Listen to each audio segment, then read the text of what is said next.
አሰላሙ አለይኩም ወራህመቱላሂ ወበረካቱ ድና የተከበራችሁ የቻናሌ ቤተሰቦች እንዴት ናችሁ? ደህና ናችሁ? ያለው አልሐምዱሊላህ እኔ በጣም ደህና ነኝ። እንዴት ናችሁ? ዛሬ እንግዲህ አንዳንድ ጊዜ አለ አይደል አየር መውሰድ አንዳንድ ጊዜ በተለይ በተለይ ኢትዮጵያኖች ከግሪን ኤሪያ ስለምንመጣ ያኔ አንዳንድ ጊዜ ወጣ ማለት እንወዳለን እና ወጣ ብዬ ሰፈራችን እስኪ ላስጎብኛችሁ። ለማንኛውም ሲደብረኝ የምመጣበትን ሲደብረኝ እንደዚህ የመጥቼ አእምሮዬን አድሼ ምናምን የምመለስበትን ስፍራ ላሳያችሁ እስኪ። የምር በጣም ነው ደስ የሚለኝ። እኔ እዚህ ቦታ ስመጣ በቃ የሌለ ኢትዮጵያ ነው የሚያስታውሰኝ። በቃ ይሁን ደስ ይለኛል እና ላሳያችሁ እስኪ። ካሜራውን ላዞርና በጣም ደስ የሚለው ባይዘወይ ያው ገጠር ነው የሚመስለው። እዛ ጋር መዝናኛ ባህር አለው፣ አዋፎች አሉ ተታያችሁ ድንገት። እንደገና ደግሞ አው በዚህ መስታታችም ደግሞ ትልቅ ባህር አለ። በዛ ጋር ደግሞ የልጆች መጫወቻ ምናምን አላችሁ እና ውዶችዬ እንደዚህ አይነት ቦታ ስመጣ በጣም ነው በቃ አእምሮ የታደሰ ይሆን የለም። ደስ ዞር ዞር ብዬ ምናምን ሲሄድ በጣም ደስ የሚለኝና በአሁን ሰዓት ጓደኛ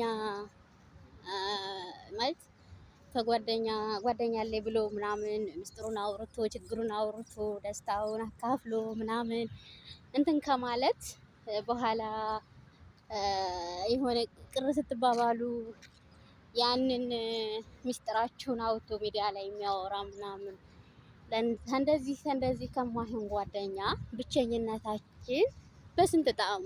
የምር አንዳንድ ጊዜ ብቸኝነት በጣም ሰላም አለው፣ እውነት ለመናገር ማለት ነው። እኔ አሁን በጣም ነው በቃ ብቸኝነቴን በጣም ነው የምወደው።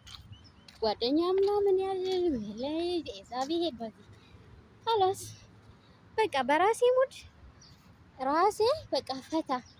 የምሬን ነው የምላችሁ። ቢደብረኝም በራሴ ብሳሳትም ትክክል ነኝ፣ ባልሳሳትም ትክክል ነኝ። ለምን ብቻዬን ስለምወስን ብቻዬን ራሴን ችዬ መወስን ስለምችል። ግን አሁን ጓደኛ ምናምን ሲኖራችሁ ታማክራላችሁ፣ ወይ ይሆናል ወይ አይሆንም ይላሉ። ወይም ደግሞ ስለ ህይወታችሁ አንዳንድ ነገር ስታወሩ ይሆን ብቻ ምን አለፋችሁና ብቸኝነታችሁን አትጥሉ። እኔ በተለይ በጣም ነው ብቸኝነት የምወደው ሀቂቃ ማለት ነው። በጣም በቃ አልሐምዱሊላህ ሰፈሩ በጣም ደስ ይላል። ሲደብረኝ እንደዚህ ሀሳብ ምናምን ከምጨነቅ ከሆነ ማስብ ከሆነ እና እንደዛ አእምሮ ትንሽ የደበረኝ ምናምን ከመሰለኝ እወጣለሁ። ከዛ ይሄንን ግቢ ዙሪያው እንደዚህ ዞሬ ተመልሼ ወደ ቤት። ከዛ በቃ አእምሮዬ ካላስ አዲስ ሆነ ማለት ነው። እና ብቸኝነቴን በጣም ነው የምወደው፣ በጣም ማለት ነው። በቃ ምን የለበት ውሸት የለበት ምን የለበት።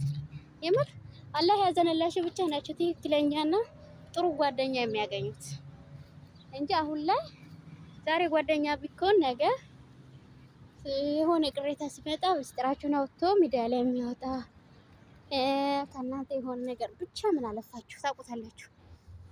እና ውዶችዬ በዚህ ደከመኝ። ብዙ ነው የዞርኩት። አሁን ነው እንጂ ቀረጻውን የጀመርኩት ብዙ ዙር ያለሁኝ። ከአስር በኋላ ነው የወጣሁትና መግሪብ እየደረሰ ነው። አሁን እየዞርኩ ነው። ትንሽ አልወጣሁም ሰሞኑን፣ ይሄንን 2-3 ቀን አልወጣሁም እና ለዛ እና ቪዲዮም ደግሞ እየለቀኩ አይደለም ሰሞኑን አውቃለሁ። ትንሽ ቢዚ ነበርኩኝ በአንዳንድ ነገሮች ምክንያት። ከአሁን በኋላ ኢንሻአላህ ቶሎ ለመልቀቅ እሞክራለሁ ውዶችዬ። እና ሰብስክራይብ፣ ላይክ፣ ሼር፣ ኮሜንት የምታደርጉልኝ በጣም የማመሰግነው። እኔም ደግሞ አደርጋለሁኝ። ያው እየሞከርኩ ነው ብሏል እና እየሞከርን ነው ሁላችንም። ኢንሻአላህ አንድ ቀን ደግሞ ስኬታማ ሆነን እኛም ደግሞ የተሳካላቸው ዩቲዩበር እንሆናለን ኢንሻአላህ። ከስደትም እንወጣለን እና ውዶችዬ አብሽሩልኝ፣ በርቱ። ወደ ኋላ የለም እና ብቸኝነት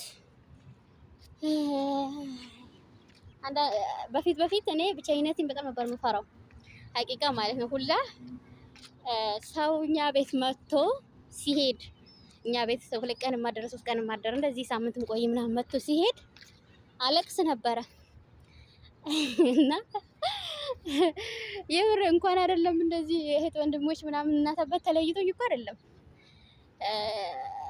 በቃ ዘመድ መጥቶ ቤታችን ከሄደ አለቅሳለሁኝ። በቃ ሆዴ ቡቡ ነበርኩ ማለት በጣም ነበር እንትን የምለው የሚከፋኝ ማለቅሰው እንደው የሚስቁብኝ ነበር ቻልቃሻ ምናምን ይሉኝ ነበር በፊት። አሁን ላይ ግን እየበሰልሽ ስትሄድ ግን አሁን ባለሁበት ሁኔታ ግን የምፈልገው ብቸኝነቴን የምፈልገው ብቻዬን መሆን ለብቻዬ መሆን በቃ የምር ሰው መሸሽ ነው እንደውም አሁን ላይ በቃ የምፈልገው ምንድነው ሰው መሸሽ ሰው መራቅ ወላሂ ነው የምላችሁ። ለምን እንደው አላውቅም ለእኔ ብቻ ነው ግን ወይስ ሁላችንም ነን? ነውዶቼ በጣም ይቅርታ ያው አላከለፍኩባችሁ። ትንሽ ደግሞ እዚህ ጋር ቁጭ ልበል እስኪ ቁጭ ልበልና አንዳንድ ነገሮች እናወራለን እና በአሁኑ ሰዓት ብቸኝነትን የመሰለ ንጹህ እንትን የለም። የምሬን ነው የምላችሁ። በቃ በራስሽ ሙድ ፈታ፣ በራስሽ ሀሳብ፣ በራስሽ አልኩሽ እኮ በቃ ብቻሽን ስትሆን ብቻሽን ሆነሽ የምትወስኚው ነገር በየትኛውም ነገር ይሁን በቃ ብትሳሳችም ትክክል ነሽ፣ ትክክል ቢሆንም ትክክል ነሽ። በቃ ለምን በራስሽ ውሳኔ ስለምትሄጂ ማለት ነው። አለን አንዳንዳችን አሁን ጓደኛዬ እንደዚህ ካላደረገች አላደርግም ሁላ ጓደኛዬ እረፍት ካልወጣች አልወጣም። ጓደኛዬ እኮ እንደዚህ አድርጋለች እኔም እንደዚህ ካላደረግኩኝ ኖ ሀቢብቴ የእሷ እንትን ሌላ የእሷ እድል ሌላ አንቺ እድል ሌላ የራስሽ ሙድ ሌላ የእሷ ሙድ ሌላ እና ደስታችሁን ከሰው አትጠብቁ፣ ከሰው ማትፈልጉ። ያው አረንጓዴ ስለሆነ የሆነ እንትኖች አሉ እነዚህ እንደሚባሉት ቢምቢ ታውቃላችሁ መቼም እና እነሱ ነገሮች አሉ እንደዚህ ብር ቢሉት ማለት ነው። እና ውዶችዬ በራሳችሁ ሙድ ፈታ በሉልኝ። እኔ አሁን ብዙ ጊዜ ዝም የምመጣው የምር እንደዚህ ስራም እንደዚህ በዛ ብሎብኝ ከደከመኝ አእምሮዬ ደግሞ እንደዚህ እረፍት ከጣ የሆነ የለም ድብርት ምናምን ከተሰማኝ በቃ እመጣለሁ። ዙሪያዋ እንደዚች አየሯን ወስጄ በጣም ደስ ይላል። ባይዘው አላሳየኋችሁም እንጂ እስከዳር በጣም ደስ የሚለው ባህር አለው። የፎቶ መነሻ ደግሞ ድልድይ የሚመስል አለው። ባህሩ ላይ ድልድይ ነገር አለው ፎቶ ምናምን የሚነሱበት።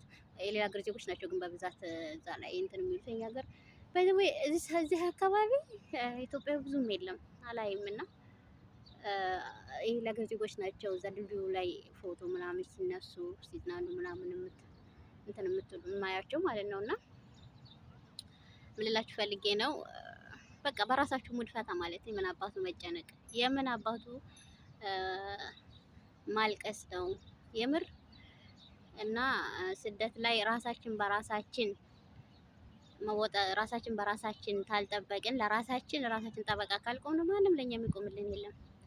እኛ ደውለው አልሐምዱሊላህ ደህና ነን ማለታችንን ብቻ ነው እነሱ ደህና ናቸው ብሎ የሚያስቡት እንጂ ምን አይነት ስሜት እየተሰማን እንደሆነ፣ ምን አይነት ድካም እየደከመን እንደሆነ፣ ምን አይነት ነገር እያስጨነቀን እንደሆነ ብዙዎቻችን የሚረዳን የለምና ለራሳችን መቆም አለብን። እንደገና ደግሞ በቃ አንዳንድ ጊዜ ብቸኝነት የመሰለ ደግሞ እረፍት የለም ማለት ነው። የምር በቃ ብቻሽን ስትሆኚ የሆነ የምታወሪው ቢከፋሽ ከጌታሽ ጋር ነው፣ ከፈጣሪሽ ጋር ነው። በቃ ማድረግ የምትፈልጊውን ማሳካት የምትፈልጊውን ነገር ሰበቡን ታደርሻለሽ። ከዛ ፈጣሪሽ ጋር ትነጋገሪያለሽ። በቃ የምር በጣም በቃ ይሁን የለም እርፍ ያለ ሰኪና ታውቃላችሁ? ቀርፍ ነፍሳችሁ ተረጋግታ እርፍ የምትልበት ነገር ማለት ነው። ኢንሻአላህ አላህ ሱብሃነሁ ወተዓላ ለሁላችንም የተረጋጋ ሰኪና የሞላበትን ህይወት ይወፍቀን። የምሬን ነው የምላችሁ። ሁላችንም ደክሞናል፣ ሁላችንም ሰልችቶናል እና ስደት በሀገራችን ላይ እርፍ ብለን ደግሞ የምንኖርበትን ጊዜ አላህ ያቅርብልን ማለት ነው ውዶችዬ። እና ልዞር ነበር የወጣሁት ዙሬ ዙሬ ላሳያችሁ ነበረ። ግን የምሬን ነው የምላችሁ ምንም ማለት ደከመኝ የሆነ ብዙ ጊዜ ቁጭ ብለን ቁጭ ብለን ስላችሁ አንድ ቤት ውስጥ እንደዚህ ወደ ብቻ አንዲት ቤት ውስጥ ብቻ ስለምናሳልፍ ብዙ መንገድ ስለማንሄድ እግራችን እንትን ስለማይል በቃ ትንሽ ስንሄድ ልባችን ነው የሚመታው። የኔ አሁን በቃ እንዲህ ነኝ። ትንሽ መንገድ 10 ደቂቃ ከሄድኩኝ ልቤ በጣም ነው በቃ እንትን የሚለው ማለት ነው የሚደክመው። ለምን እረፍ ቤት ውስጥ ብቻ ስለምንል ማለት ነው የምናሳ